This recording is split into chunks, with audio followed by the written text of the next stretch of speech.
Алконени журналисттер текшерди. Ал жерде эми алар баягы санитардык абалы начар экен деп чыгышты да. Монополияга каршы кызматы эмне үчүн барып калды дейм. Бизге дагы ошо балдар мага байланыштуу, байке ушундай болуп атат, уч жерге кандай анан биз аларга чакырттык, түшүндүрүү иштерин жүргүзүп туруп анын арызын кабыл алдык. Антимонополиянын жанагыдай баа саясаты бизге үстүккө бостогу эле ишибиз негизи функциональный милдет бизге кирбейт биздин положениябызга. Биздин положениеде ошо өлчөлөр жөнүндө мыйзам бар.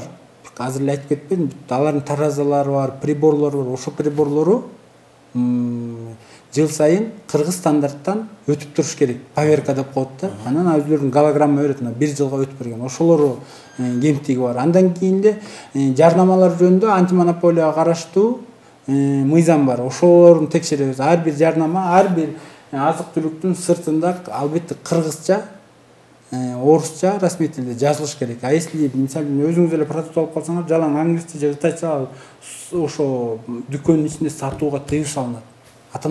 Аннотациясы сөзсүз болуш керек. Ошо тармагынан кирип карадык. Андан кийин үчүнчүсү ошол эле потребитель керектөө үчүн 3 мыйзам менен биз кирип азыр алкоголдун текшерип иш чаралары жүрүп атат.